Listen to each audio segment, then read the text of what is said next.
करा देंगे जिससे कि आप दोनों का क्लियर भी हो जाए। ठीक है, तो आज हम लोगों का जो क्लास रहेगा वो जियोग्राफी का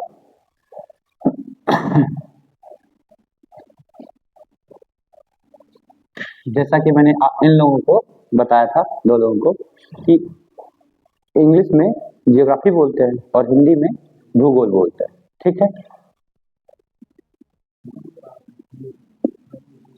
भूगोल। ठीक है, दोनों वर्ड्स पे अगर ध्यान दिया जाए, अगर दोनों वर्ड्स पे ध्यान दिया जाए, दोनों वर्ड्स एक दूसरे के हिंदी और इंग्लिश ही है ना। लेकिन अगर हम पूछें कि इसमें कौन सबसे ज्यादा बता रहा है, कौन सबसे ज्यादा बता दे रहा है, ठीक है, तो आप लोगों को तो बता ही थे। आप बताइए, हेलो, नाम बता दीजिए अपना पहले। अवनीश, ठीक है, तो आप बताइए कि इन दोनों में सबसे ज्यादा कौन बता रहा है। मैंने बताया था ना आपको, सबसे ज्यादा एक्सप्लेन कौन कर रहा है, सबसे ज्यादा अर्थ कौन दे रहा है, भूगोल या जियोग्राफी? भूगोल। आप बताइए, जियोग्राफी। क्या जियोग्राफी सबसे ज्यादा अर्थ दे रहा है? क्यों? हम इन दोनों को तोड़ लेते हैं पहले। ठीक है, इसको तोड़ेंगे तो क्या होगा, जियो प्लस ग्राफी।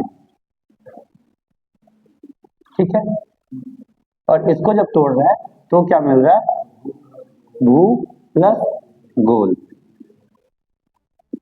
है ना।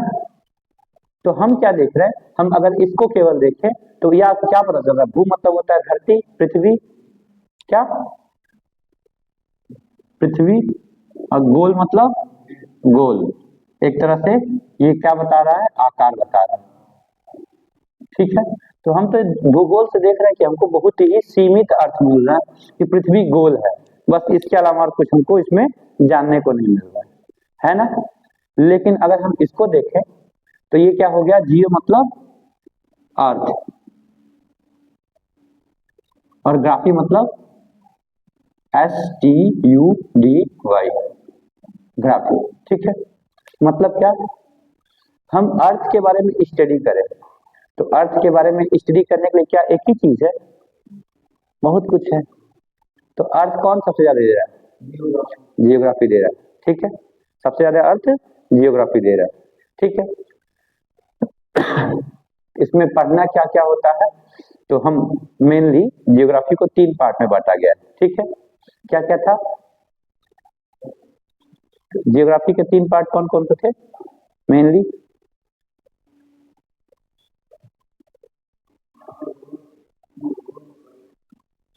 बहुत अच्छा है, अच्छा है। पहला क्या था, भू आकृतिक,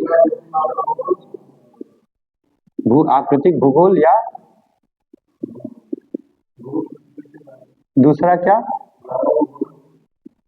मानव भूगोल, और तीसरा जीव भूगोल।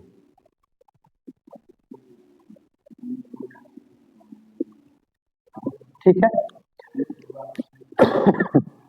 भू आकृतिक भूगोल, मानव भूगोल और जीव भूगोल। भू आकृतिक भूगोल में क्या होगा, अर्थ के बारे में, अर्थ का शेप कैसा है, अर्थ पे क्या है, कहाँ नदियां हैं, कहाँ पठार है, कहाँ मैदान है, पठार वो समुद्र है, महासागर है, महाद्वीप है, ये सब पढ़ेंगे। ठीक है, और मानव भूगोल में हम क्या पढ़ेंगे, मानव के हिसाब से जो भूगोल में चेंजिंग आ गया, मतलब मानव के कारण भूगोल में जो कुछ चेंजिंग आ गया, मतलब कि यहाँ हम लोग जहाँ पे हैं वहां पहले कभी जंगल हुआ करता था। ठीक है, ये कुसमी जंगल यहाँ तक था। ओरिजिनल गोरखपुर कहाँ था, ओरिजिनल गोरखपुर था, ये क्या बोलते हैं, जो पुराना गोरखपुर है ना, इधर पूरा फैला हुआ राप्ती नदी के किनारे से लेके ऊपर गदवा साइड तक, वही पूरा लंबे में फैला था। ये गोरखपुर नया गोरखपुर कहा जाता है। हाँ, ये विकसित गोरखपुर है, बाद में बसाया गया, क्या काट के, जंगल काट के। ठीक, तो ह्यूमन के वजह से ही ये गोरखपुर बन गया।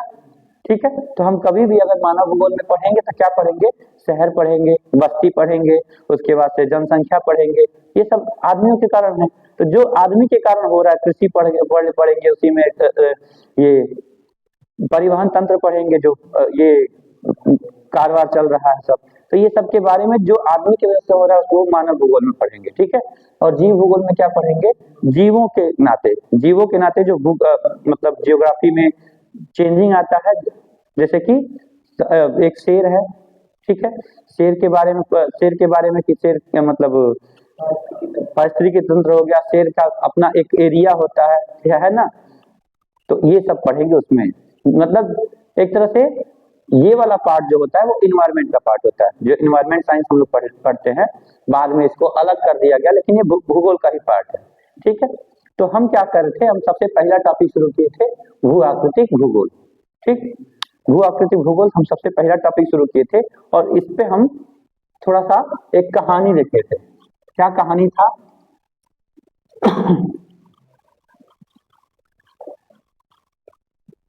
कहानी ये था कि सबसे पहले अर्थ पे जब ह्यूमन आया तो वो इसी सोच में पड़ा था कि हम कहाँ आए हैं, कौन सा ऐसा जगह है लगातार चल रहे हैं नहीं खत्म हो रहा है, कौन सा ऐसा जगह है इतना सारा पेड़ है, इतने सारे जानवर दिख रहे हैं। तो आदमी को कहीं कहीं उत्सुकता हुई जानने की कि हम क्यों न जाने इसके बारे में। क्यों भाई, कुछ भी है अगर नहीं जानते तो उसके बारे में जानने की कोशिश करता है आदमी कि कुछ है तो क्यों है, ठीक है। तो सबसे पहले उसके दिमाग में जो आया कि हम कहाँ पे हैं, कहाँ पे या हम ये अरे यार, कोई भी चीज सीखने से पहले, चाहे ह्यूमन जब भी अर्थ पे आया तो सबसे पहले वो इसका क्वेश्चन खोजा, इसका आंसर खोजा, क्या, व्हाट, ठीक है। उसके बाद से जब इसका आंसर मिल गया तो फिर इसका आंसर वाई, ठीक है। और इन दोनों का आंसर खोजा, और उसके बाद से आज इतना बड़ा जियोग्राफी एक सब्जेक्ट के रूप में हम लोग पढ़ रहे हैं, दो आंसर खोजने में। नहीं तो फिर आप खोजते ना, अगर वो नहीं खोजते तो फिर आप खोजते, है ना। हम अभी पूछ रहे हैं कि आप यहाँ पे क्या कर रहे हैं, खोजने आए हैं, ठीक है। क्या कर रहे हैं, क्यों खोजेंगे, बताइए क्यों खोजेंगे? क्योंकि आपको यूपीएसआई देखना है, ठीक है। तो आखिर में आपके पास क्या और क्यों का रीजन है, तभी तो पाए हैं यहाँ पे, नहीं होता तो नहीं आते। तो वो भी अगर नहीं खोजते तो आप खोजते, क्योंकि आप भी क्या और क्यों में उलझे रहते, ठीक है। और हमेशा आदमी अगर क्या क्यों में उलझा है मतलब कि कुछ सीख रहा है, अगर नहीं उलझा है मुझे मतलब ही नहीं भाई, कुछ भी हो रहा है। वोल्केनो फटा, नहीं कोई मतलब है, वोल्केनो के नाते दिल्ली में प्रदूषण हुआ, हमको नहीं कोई मतलब है कि दिल्ली का प्रदूषण क्यों है, पढ़ेंगे नहीं तो जानेंगे कहाँ से। दिल्ली में भी प्रदूषण चल रहा है ना, AQI 300 पार, 400 पार, 500 पार चल रहा है, क्यों चल रहा है? आप लोग रीजन जानते हैं क्यों चल रहा है?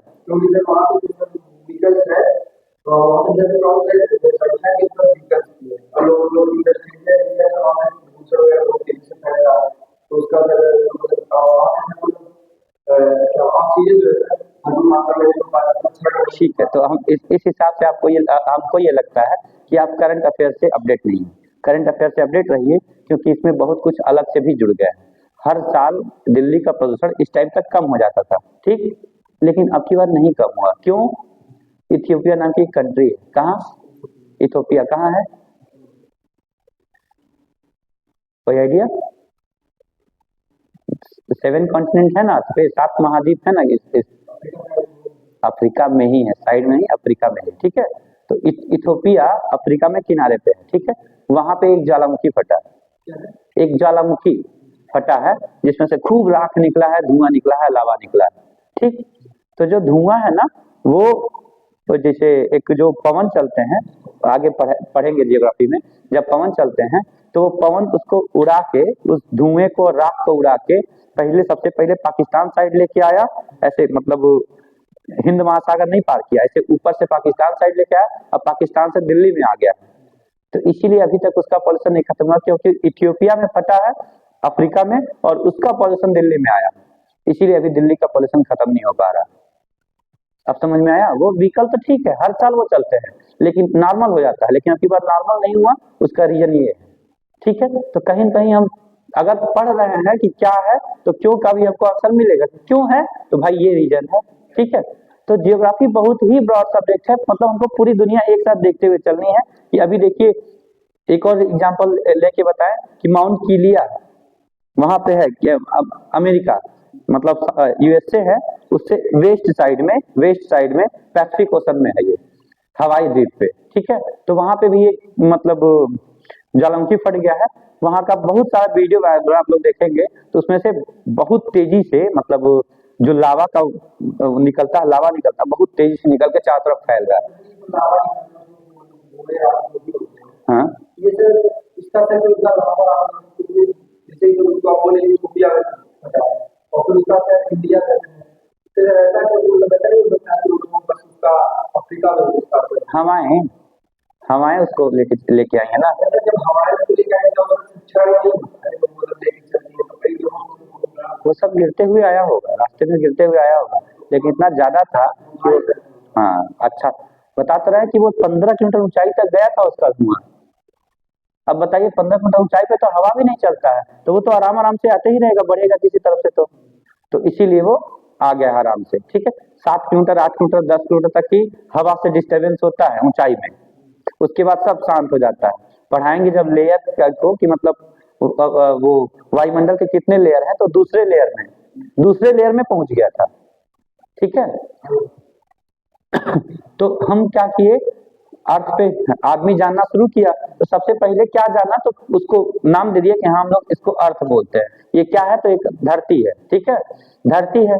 फिर उसके बाद से क्यों है, तो भाई धरती कहाँ से आ गया, क्यों आया, कहाँ से आया, ये सारे क्वेश्चन उनके मन में बनने लगे। ठीक है, तो धीरे धीरे जब पढ़ना शुरू किए, वो साइंटिस्ट इसके बनना शुरू किए, जियोलॉजिस्ट लोग, तो ये लोग बताए, बहुत सारे लोग अपने अपने तर्क दिए। तो कुछ लोगों ने कहा कि ये दूसरे तारे से टूट के आया, ये कुछ लोगों ने कहा कि ऐसे ही बन गया, कुछ लोगों ने कहा कि पानी और मिट्टी कहीं से भी आपस में मिल जाए तो वो बन जाता है, धरती बन जाता है। तो इस टाइप से अलग अलग लोगों ने अलग अलग चीज बोला।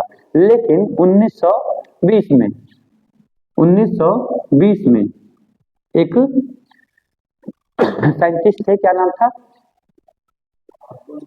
हबल। क्या, हब्बल। ठीक है, उन्होंने कहा, हाँ एडविन हब्बल नाम था उनका पूरा। तो उन्होंने कहा कि जो आज धरती दिख रही है ना, आज धरती दिख रही है, बहुत पहले एक बहुत बड़ा विस्फोट हुआ था। ठीक है, उसी विस्फोट से धरती बनी थी। तो कौन सा विस्फोट हुआ था, तो उन्होंने कहा कि आज से लगभग 13.7 खरब 13.7 खरब साल पहले की बात है। ठीक है, 13.7 खरब साल पहले की बात है। एक ब्रह्मांड में एक छोटा सा पिंड था, एक छोटा सा पिंड था, उसका द्रव्यमान बहुत ही ज्यादा था, और जो उसमें घनत्व था, घनत्व मतलब क्या होता है पता है? नहीं, दाब अलग होगा।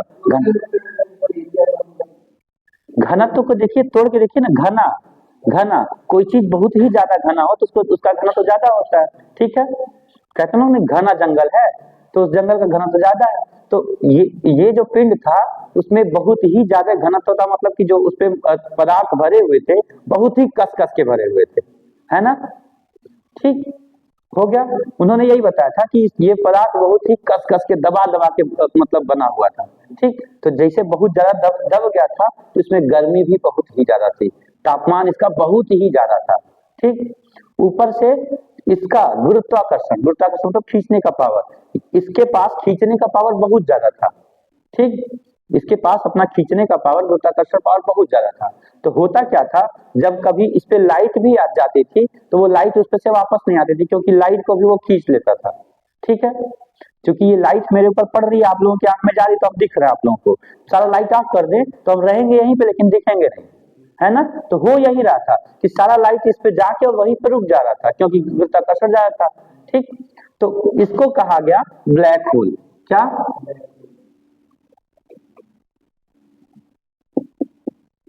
Black hole.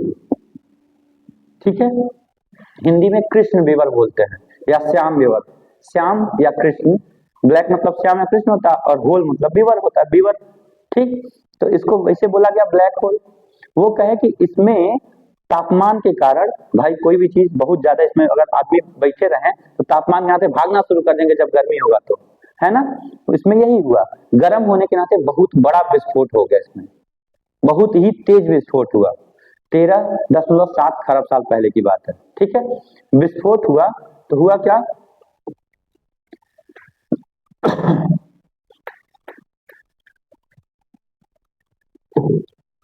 विस्फोट हुआ इसमें, ठीक है।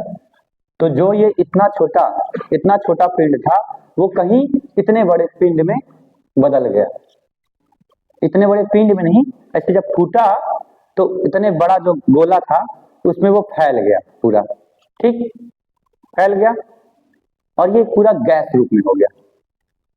अच्छा, वो एक चीज पूछेंगे इसमें कि कोई भी द्रव्य है, द्रव्य मैटर,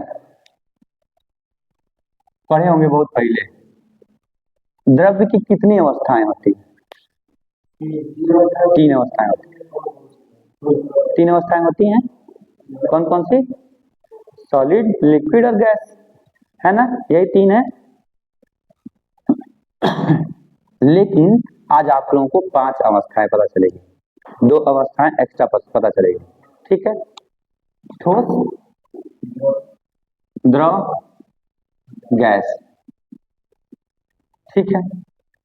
ठोस जानते ही हैं, पानी को ही ले लिया जाए तो ये द्रव अवस्था में होता है, जमा दिया जाए ठोस अवस्था में, गर्म कर दिया जाए गैस अवस्था में। लेकिन इसके अलावा भी 2 अवस्थाएं होती हैं, कौन कौन सी? तो एक होता है प्लाज्मा, जो कि गैस के बाद बनता है, प्लाज्मा, प्लाज्मा अवस्था। और एक अवस्था होता है जो इधर होता है, क्या? इसका नाम शायद आप कोई नहीं जानता होगा, कोई पता है? ठीक है, कोई बात नहीं, कोई जरूरी थोड़ी ना कि पढ़ लिए उसके बाद से, मान लीजिए हम ही पढ़े हुए हैं, कोई जरूरी थोड़ी नहीं कि हम सभी जान गए हो, है ना। तो इसको बोला गया बोस आइंस्टीन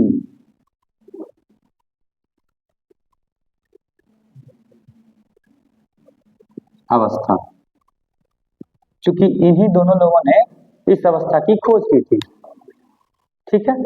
ये 5 अवस्थाएं हो गई, ठीक है। अब क्या था, ये बहुत ही ठंडा होने पे होता है।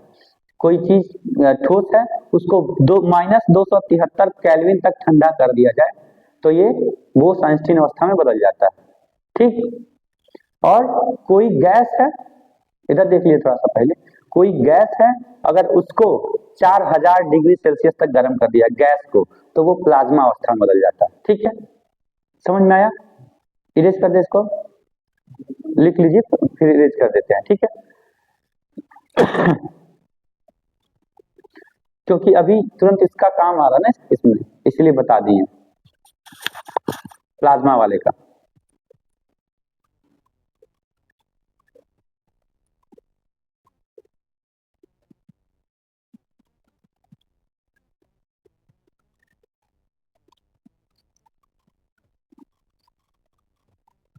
ये अपने देश के साइंटिस्ट थे बोस, और ये आइंस्टीन ब्रिटेन के थे। इन दोनों लोगों ने ही मिलकर इसको खोजा था, इस अवस्था को खोजा था। ये बहुत ही ठंडी अवस्था है, ठीक है।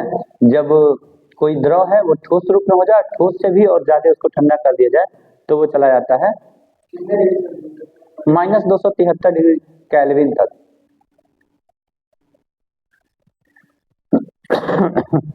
इसके बारे में थोड़ा और देख लीजिएगा आप लोग, हाँ, 4000 डिग्री सेल्सियस तक, हाँ प्लस, ठीक।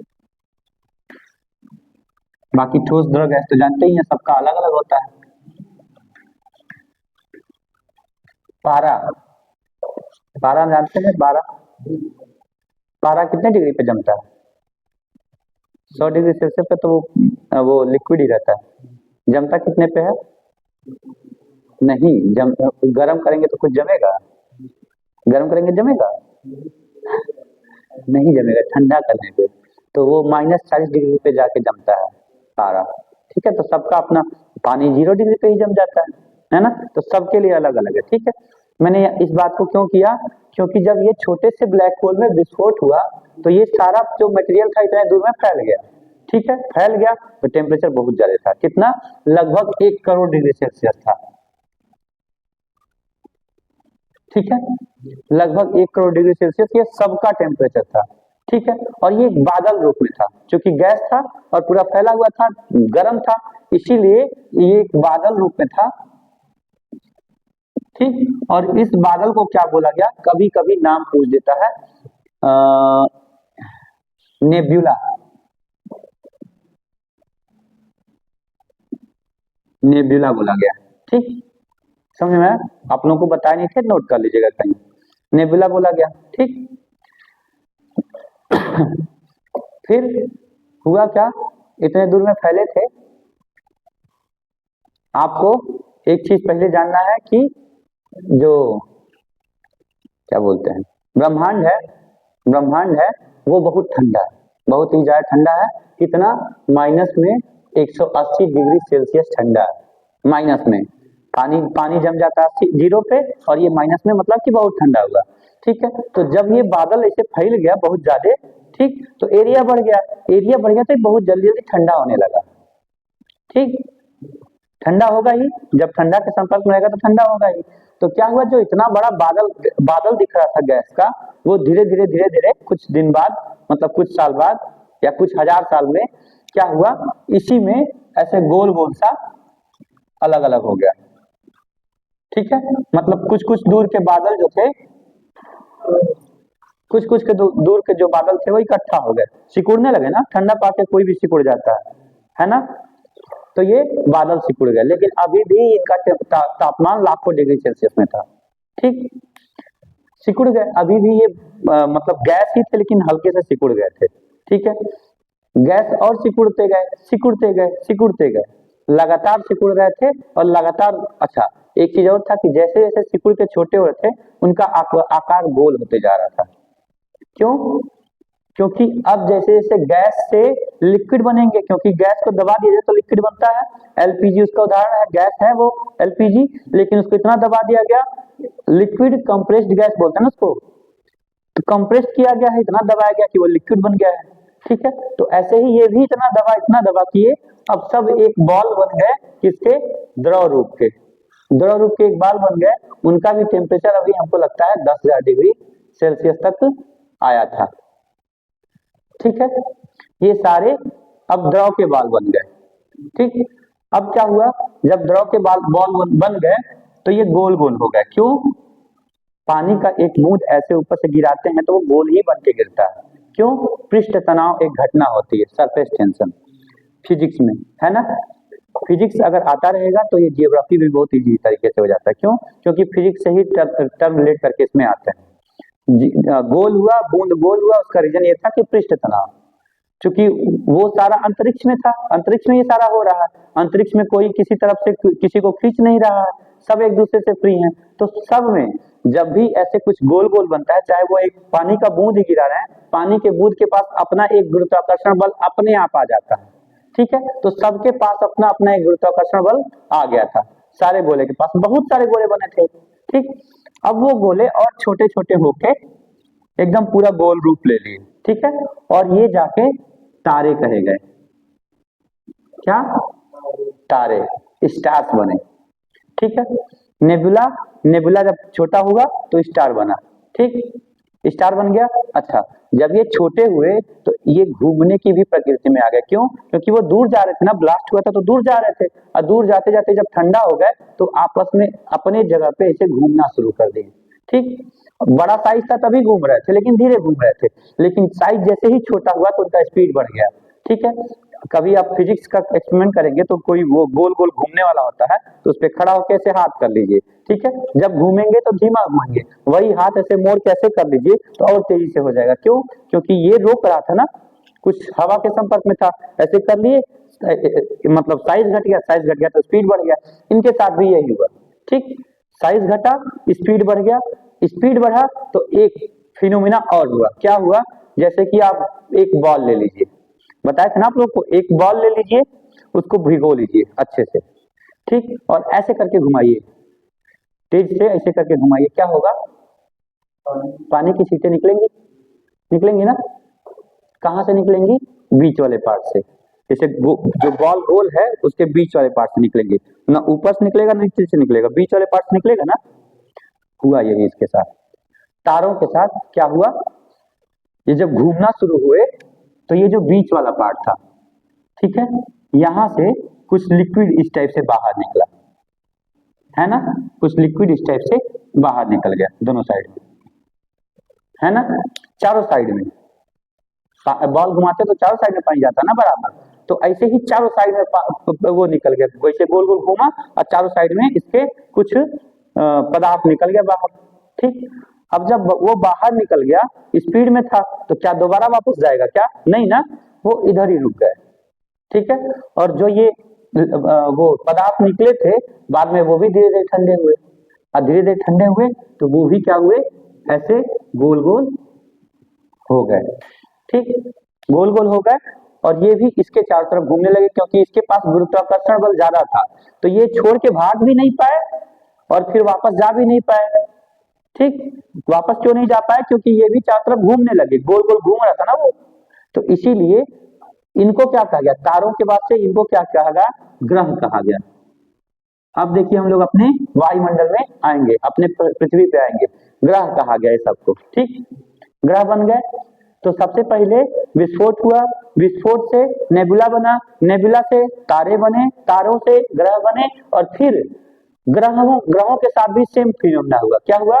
ग्रह भी छोटे हुए, घूमे, ये भी अभी लिक्विड फॉर्म में थे, गर्म थे, तो इनके बीच से भी क्या हुआ, इनके चारों तरफ से भी लिक्विड निकला, इनके चारों तरफ से भी ये लिक्विड निकला, और ये भी इनके चारों तरफ कोई एक पिंड घूमने लगे, 1 2 3 4 पिंड घूमने लगे। तो अब ये जो ग्रहों के पास से निकले, इनको बोला गया उपग्रह। ठीक है, अब समझ में आया? अब समझ में आया ना कि कहानी क्या थी? ब्लैक होल, नेबुला, तारे, ग्रह, ग्रह से उपग्रह, और सब एक ही फॉर्मेशन में बने। नेबुला एक गैस का बादल था, गैस का बादल छोटा छोटा हो गया, तारे बन गए, तारे जब तेजी से घूमे ग्रह बन गए, ग्रह जब तेजी से घूमे तो उपग्रह बन गए। ठीक है, ऐसे ये चलता रहा, और आज ये हम लोग ग्रह और उपग्रह के बारे में देख रहे हैं। आगे हो सके अभी और बने। ठीक है, क्योंकि अभी भी बृहस्पति ग्रह जो है, बृहस्पति ग्रह गैसियस है, गैसियस प्लेनेट है वो, मतलब उस पे चारों तरफ से गैस है, उस पे धरती नहीं है। जाएंगे बृहस्पति ग्रह में तो अंदर चले जाएंगे, और उस पे अभी भी गर्मी है बहुत ज्यादा। ठीक तो हो गया, ये फॉर्मेशन समझ में आ गया। अब हम आ जाते हैं अपने अर्थ पे या अपने सौर मंडल में, क्योंकि बाकी के बारे में कुछ पता नहीं है। ठीक, हम कल बताए थे सौर मंडल के बारे में। बिल्कुल बिल्कुल, यू आर ऑलवेज वेलकम, जो भी हो। अरे हम लोग भाई ह्यूमन है, और ह्यूमन के अंदर कहीं न कहीं इतनी वो क्यूरियोसिटी होती है, इतनी क्यूरियोसिटी होती है, जानने की उत्सुकता, कि हम कहीं न कहीं कुछ न कुछ करते रहते हैं। बहुत अच्छा,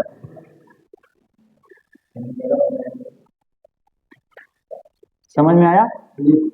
कोई कंफ्यूजन नहीं है कहानी में, कोई मिस्टेक? अच्छा लगा कहानी? शेयर कर लीजिएगा। ये पता करिए तो कैसे क्या बना, अब एक क्रोनोलॉजी पता चलेगा कि हाँ किस तरीके से बने थे, अब भूलेगा नहीं। नहीं तो वो खाली बस कहानी ही था, ओरिजिनल में हबल ने यही बताया था कि यही हुआ था। ठीक है, उसके बाद से सारे तारों के बारे में नहीं पढ़ेंगे, हम केवल अपने सूर्य के बारे में पढ़ेंगे। ठीक, हम आ गए सूर्य पे। बीच की कहानी है, डिटेल में है, लेकिन जरूरत नहीं है जानने की, पूछता नहीं है ना, दे देंगे। उन लोगों को तो बताया था ना कि कई सारे लोग अपना अपना जो राय दिए थे, बहुत लोग अपना अपना राय दिए थे, लेकिन जो हबल दिए अपना राय बिग बैंग थ्योरी, उसको बोला था बिग बैंग थ्योरी। ठीक है, कोई पूछे बिग बैंग थ्योरी क्या है तो आप लोगों को यही बताना है, ये सारी कहानी। ठीक है, रिकॉल रहेगी ना कहानी है। अब हम अपने सूर्य के बारे में पढ़ रहे हैं कि एक सूर्य है। ठीक है, ये एक तारा है। ठीक है, जिनके पास अपना एनर्जी है। ठीक, बहुत बड़े हैं, और इनका केवल 1% ही निकल पाया था, 0.1% ही निकल पाया था, जिसमें सारे ग्रह हैं। 99.9% भार इन्हीं में है, जो 0.1% भार है, उसमें सारे ग्रह बने हुए हैं। ठीक, सारे ग्रह कैसे घूम रहे हैं इनके चारों तरफ, ऐसे चक्कर लगा रहे हैं। एक ऐप डाउनलोड कराया था आप लोगों को मैंने, ठीक है, उस ऐप में देखने के लिए, ठीक, आप भी डाउनलोड कर लीजिएगा वो ऐप, अच्छा चीज है देखने वाला, ठीक है, सोलर स्कोप नाम है, सर्च कर लीजिए अभी।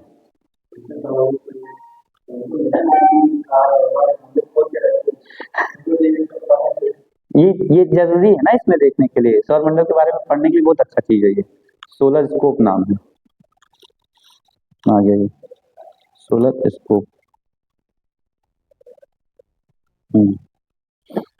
ठीक है,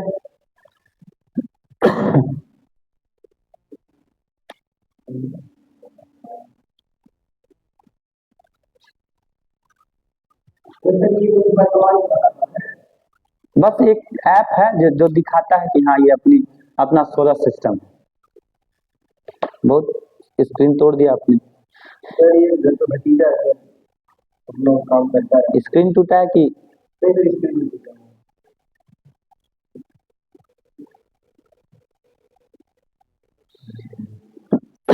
हो गया,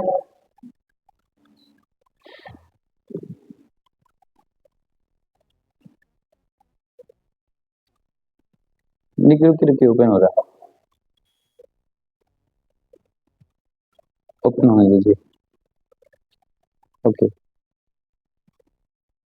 नॉट नाउ कर दीजिए किसी, हर जगह अलाउ पे नहीं करना होता, फोन में भी इतनी सिक्योरिटी रखनी होती है कि जहाँ बार बार अलाउ करते हैं, अलाउ करना है, जब तक पढ़े ना तब तक अलाउ ना करें। नहीं वो तो देख रहे हैं कि आप स्टोरेज क्लियर कर रहे हैं, लेकिन बहुत लोग होते हैं ना कि जैसे कुछ पूछा, अलाउ करना है, अलाउ कर दो, फिर अलाउ करना है, अलाउ फिर अलाउ कर दो, ये नहीं पढ़ेंगे कि नोटिफिकेशन के लिए कह रहा है कि आपका परमिशन मांग रहा है, सब अलाउ कर दो। हाँ अच्छा करते हैं।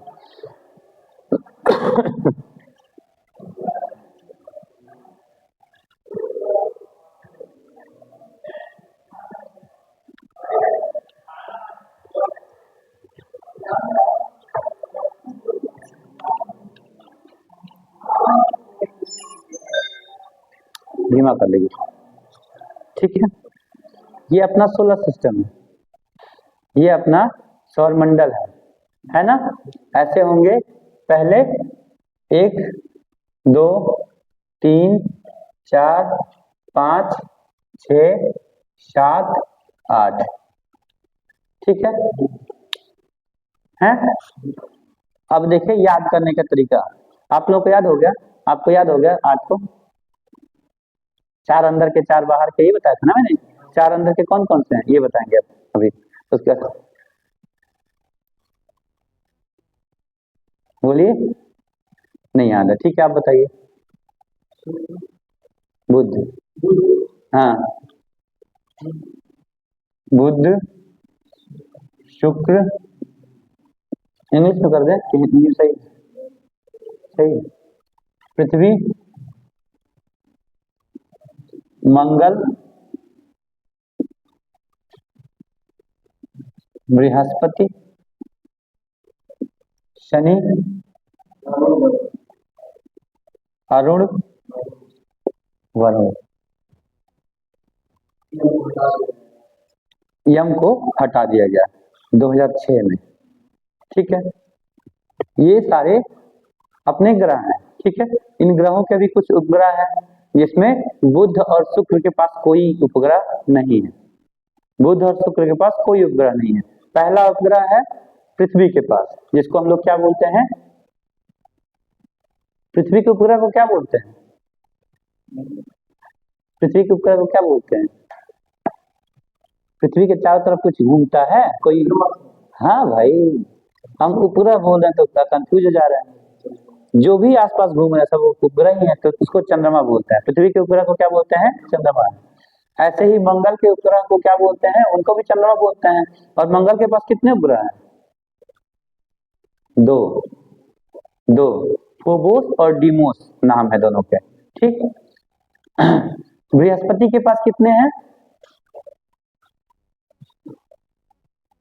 पूरा बृहस्पति के पास कितने चंद्रमा है, उपग्रह चाहे चंद्रमा, करोड़ों में नहीं है। इसके पास पुराना डाटा है जो एनसीईआरटी में लिखा है वो 63, 93, और लेकिन अभी रियल में 148 है, 148 चंद्रमा है, ठीक है। शनि ग्रह के पास उससे भी ज्यादा है। देखिए सूर्य से जो भी दूर जा रहा है उनके पास सात ज्यादा हैं। क्यों? क्योंकि अभी वो ठंडे हो रहे हैं, ठंडे हैं नहीं है, वो ठंडे हो रहे हैं, ठीक है। और ये सारे गैस वाले हैं, ठीक। मंगल का फोबोस और डिमोस लिखवाएंगे, ठीक है।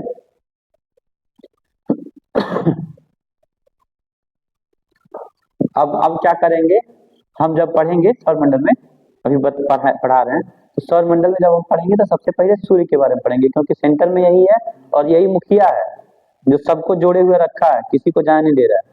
इसके पास इतना ज्यादा गुरुत्वाकर्षण बल है कि यहाँ का 1 किलो का चीज वहां 28 किलो का हो जाता है। बताया था ना उस दिन, 1 किलो का चीज अर्थ पे 28 किलो का सूर्य पे हो जाता है, ठीक है। अर्थ से 13 लाख गुना बड़ा है, ठीक है। अर्थ से 13 लाख गुना बड़ा है सूर्य। तो ये सब सूर्य के बारे में पढ़ेंगे, ठीक।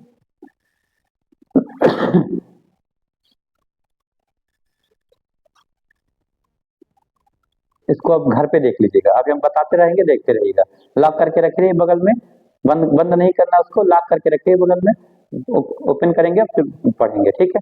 अब क्या है, हम देख लिए अपने सौरमंडल के बारे में कि हाँ ये सारे हैं, सबके बारे में थोड़ा पढ़ते चले जाएंगे, ठीक। उसके बाद से जब सबके बारे में थोड़ा पढ़ लेंगे, तब जाके हम स्पेसिफिक आएंगे अपने अर्थ पे पढ़ने, अपने अर्थ को तब पढ़ेंगे, ठीक है। पर हम लोग शुरू किए थे जियोग्राफी अर्थ के बारे में पढ़ने के लिए, लेकिन ये इतना एक्स्ट्रा क्यों पढ़ना पड़ रहा है? क्योंकि अर्थ यहीं से आया था ना, तो उसके पीछे का कहानी तो पढ़ना पड़ेगा ना। अब जब अर्थ के बारे में पढ़ेंगे स्पेशल, तो उसमें पढ़ेंगे कि महासागर होते हैं, महाद्वीप होते हैं, कितने महासागर, कितने महाद्वीप, उसके बाद धीरे धीरे महासागरों में, महाद्वीपों में कितने कंट्रीज हैं, है कि नहीं, तो ये सब देखेंगे, ठीक। तो आज हम सूर्य के बारे में पढ़ते हैं, ठीक। सूर्य के बारे में क्या क्या लिखे थे आप?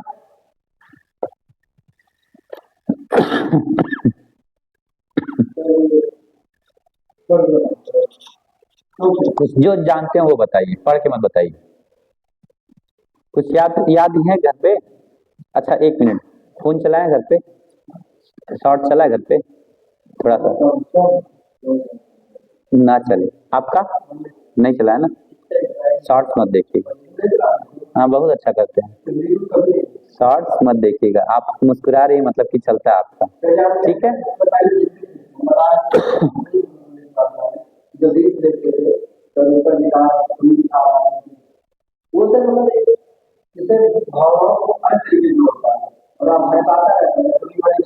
उसके साथ साथ हम क्यों नहीं कह रहे देखने के लिए, क्योंकि उसके वो जब अगर कोई शॉर्ट्स देख रहा है तो उसका दिमाग बहुत चंचल हो रहा है, तो उसके अंदर भूलने वाली प्रवृत्ति, कोई एक बात सुना तुरंत फट से निकाल दिया दिमाग से, एक जगह स्थिर नहीं रहता माइंड, ठीक है। बस माइंड को स्थिर करने के लिए कोई वीडियो देखिए, ठीक है, लंबा वीडियो रहे, 5 मिनट 10 मिनट का वीडियो रहे, कोई दिक्कत नहीं, तो वो देखिए, लेकिन शॉर्ट्स मत देखिए 30 सेकंड में, बड़ी खतरनाक है ये, ठीक है। ये सेहत के लिए हानिकारक है, समझ में आया? तो एक चीज हम आप सबसे बोलते हैं ये चीज कि बस शॉर्ट्स मत देखिए, बाकी कुछ भी करिए, अच्छा गेम खेल लीजिए, अच्छा कोई गेम खेल लीजिए, लेकिन शॉर्ट्स मत देखिए, है ना, भूलने वाली बीमारी से बचे रहें। वो फॉल्स इन्फॉर्मेशन भी तो देते हैं, बहुत सारा गलत भी तो बताते हैं, कोई जरूरी है कि सारे यूट्यूबर सही बताएं? और नहीं तो पता नहीं कहाँ कहाँ किस किस टाइप के यूट्यूबर, अब छोड़ी जाने उस पर कमेंट नहीं कर सकते, विवाद हो जाएगा, कैमरा चल रहा। चलिए, तो सूर्य के बारे में क्या हुआ? कोई दिक्कत नहीं, फिर हम पढ़ा नहीं पाएंगे ना यहाँ पे।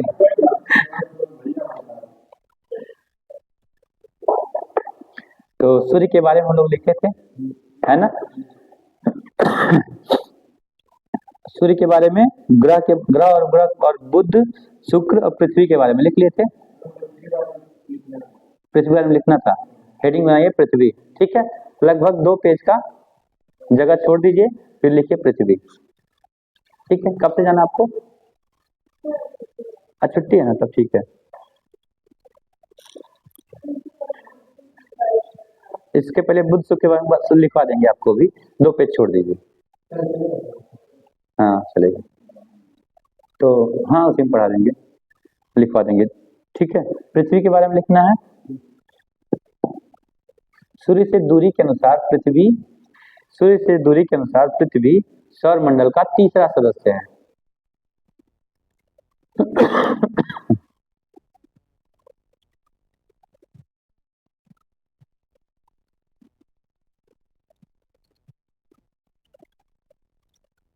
ठीक, यह यह सूर्य से लगभग 15 करोड़ किलोमीटर दूर है। यह सूर्य से लगभग 15 करोड़ किलोमीटर दूर है।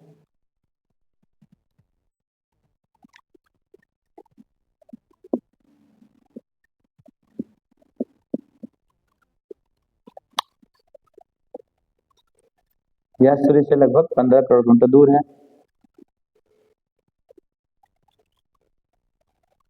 ठीक है, लिखा है इसमें, एक लाइन सुन लीजिए बस।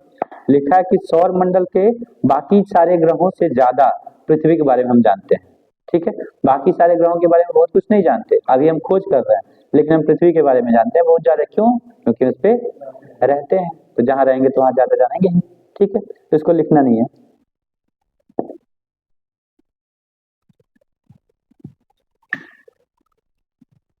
यह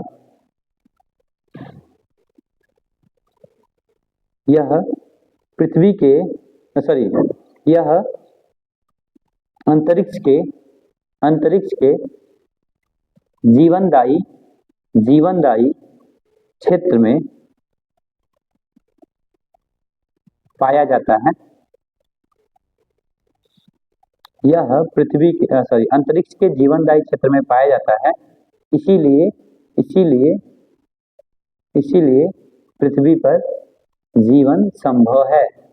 इसीलिए पृथ्वी पर जीवन संभव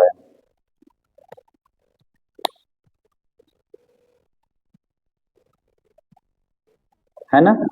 कह रहा है ये कि जो पृथ्वी है ना, एक ऐसा सूर्य से एक ऐसा दूरी है जहां पे न ज्यादा गर्मी न ज्यादा ठंडी होती है। ठीक है, और इसीलिए हम लोग यहाँ पे जीवन पाया जाता है, क्योंकि सूर्य से दूरी उसकी ऐसे जगह पे है। अगर थोड़ा दूर चला जाता तो ज्यादा ठंडी हो जाती, कोई नहीं रह पाता। थोड़ा पास चला आता, ज्यादा गर्मी हो जाती, कोई नहीं बचता। ठीक है, इतना परफेक्ट दूरी है वो कि उस दूरी को ही हम जीवनदायिनी क्षेत्र बोलते हैं। ठीक है, और जीवनदायी क्षेत्र में वो बसा हुआ पृथ्वी, इसीलिए इस पे जीवन है। कोई पूछे पृथ्वी पे जीवन क्यों है, तो ये पानी रीजन नहीं है कि पानी है पृथ्वी पे, हवा है पृथ्वी पे, ये सब नहीं।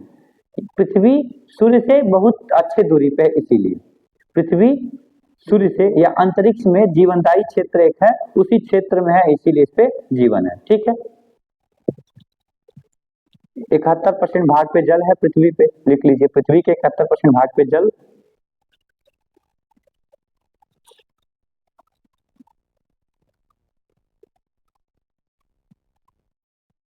तथा 29% भाग पे स्थल है।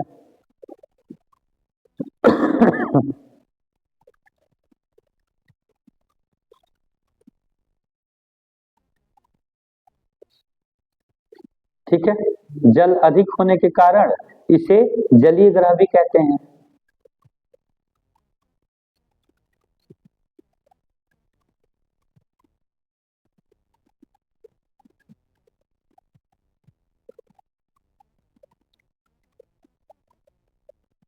तथा अंतरिक्ष से नीला दिखाई देने का कारण भी यही है। तथा अंतरिक्ष से पृथ्वी का नीला दिखाई देने का कारण भी जल ही है।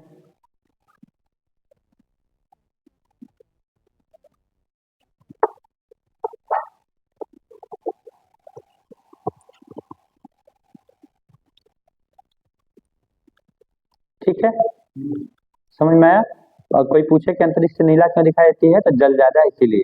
ठीक है, अगला उसी में लिखिए कि पृथ्वी का घूर्णन और परिक्रमण, एक बार ये समझ लीजिए, एक वर्ड है घूर्णन और एक है परिक्रमण। ठीक है, परिक्रमण मतलब होता है परिक्रमा करना, घूर्णन मतलब होता है घूमना।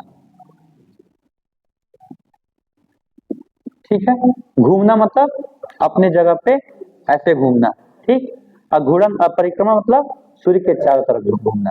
तो पृथ्वी का घूर्णन जो है 24 घंटे में होता है। लिख लीजिए, पृथ्वी का घूर्णन 24 घंटे में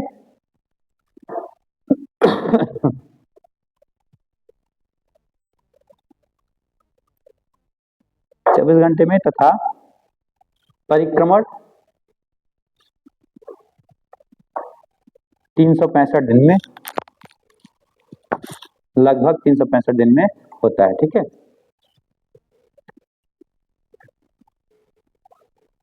समझ में आया? अच्छा, एक इंपॉर्टेंट पॉइंट इसके बाद, ठीक है, ये इंपॉर्टेंट पॉइंट है, लिखिए। पृथ्वी का घनत्व, ये कई बार पूछा हुआ है और याद रखिएगा, बस एक तरह से इसको हाथ पे रख लीजिए, इसको जुबान पे रख लीजिए। पृथ्वी का घनत्व 5.25 है, 5.25 है। 5 तो क्या 2 5,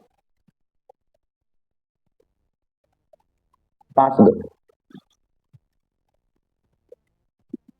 5.52। ये क्या है मतलब, बस ऐसे लिख दिया कि पृथ्वी का घनत्व 5.52 है। इसका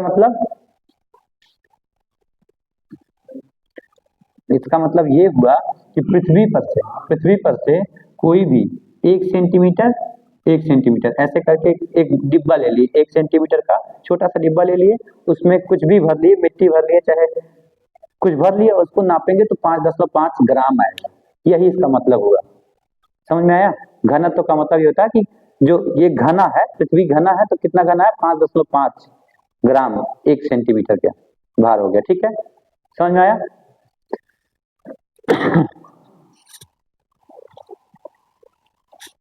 अच्छा, ये लिखिए, पृथ्वी का घनत्व 5.52 है, जो सौर मंडल में सबसे अधिक है, जो सौर मंडल में बाकी ग्रहों में सबसे अधिक है, बाकी ग्रहों से सबसे अधिक है।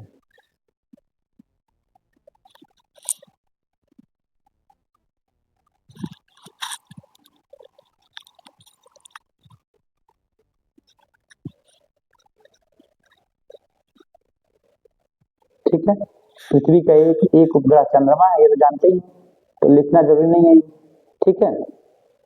पृथ्वी अपने अक्ष पर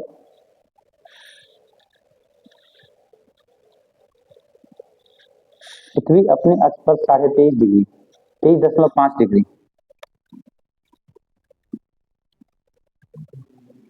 झुकी हुई है,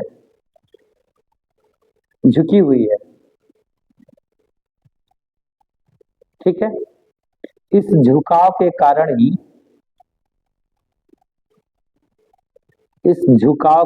ही यहाँ विभिन्न प्रकार के मौसम पाए जाते हैं।